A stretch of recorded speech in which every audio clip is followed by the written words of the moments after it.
Across America, there is a crisis-level need for foster families and supportive services. Experts explain that while some states and communities have higher rates of children in care, every region faces challenges. Systems can't do this work alone. They need community, everyday people willing to partner together to ensure vulnerable children receive the love, support, and stability they deserve. And for those wanting to help, whether through fostering a child or donating to organizations doing this work, there's always a way to help children in your community. So I've had the opportunity to work in child welfare over the last 20 years at the local level, the state level, and the national level. Every single child welfare system I've seen all across the country is struggling and has been for a very long time. South Carolina is no different. We have over 3,300 children in foster care today, not nearly enough foster homes. Our goal is really to build up that pool of families that can step up and care for children coming into care. One of the things we're doing differently at Growing Hope is really trying to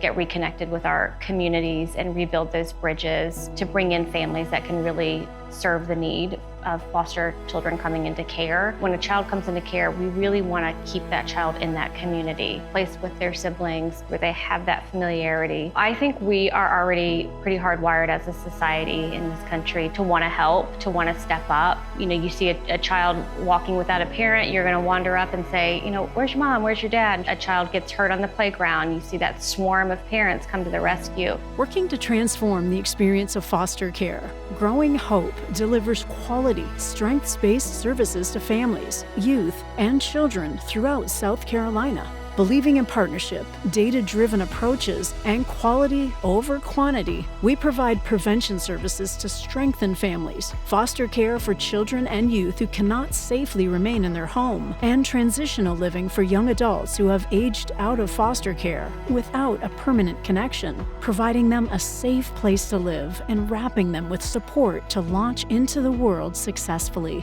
So the mission at Growing Hope is to center children, support families, and brighten our communities with hope.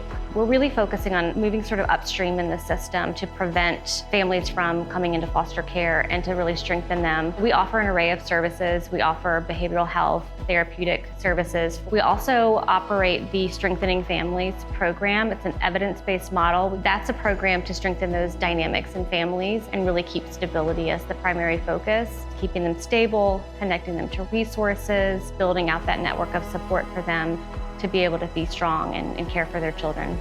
The core of our philosophy at Growing Hope, it's that big impact truly comes from those small, consistent, repeatable actions.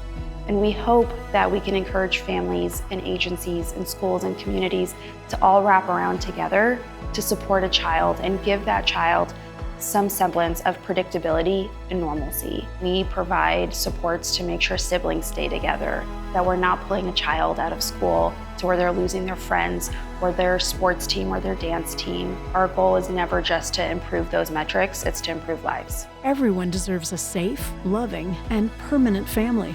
Stepping up to serve as a foster parent in your community can help a child coming into care stay connected to their siblings, remain in their same school, and positively influence the trajectory of their entire future. It is an immensely rewarding gift to give.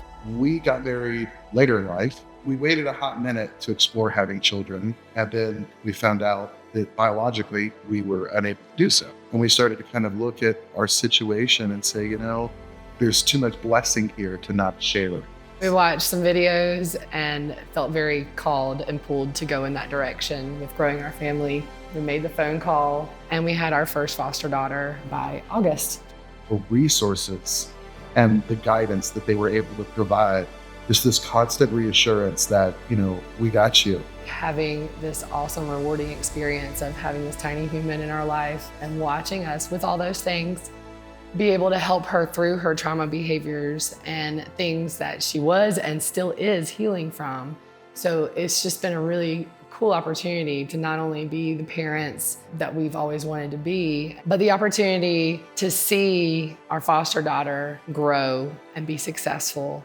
We got through it. Now, I mean, we couldn't imagine her not being in our lives.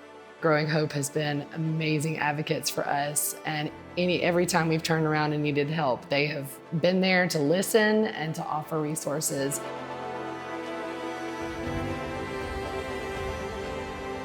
We approach recruiting and supporting foster families through a data-driven approach. We want to make sure that we're using tools such as zip coding or geomapping to really hone in on where we need to recruit families so that when a child comes into care, they can remain in their same community and school and with their siblings.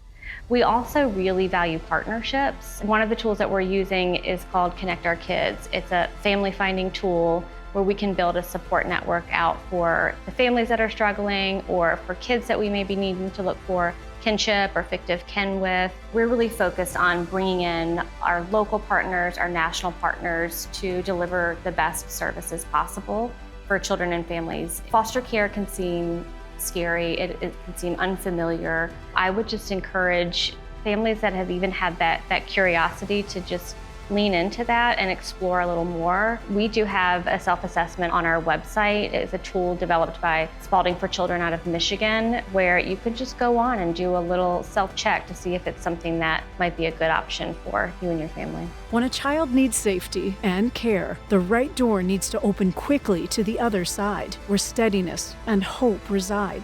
If your heart has ever felt a calling to help children in foster care, learn more today about Growing Hope, shining light since 1979. Ready to explore how you can grow hope for a foster child today? For more information about our services and ways you can help, visit wearegrowinghope.org.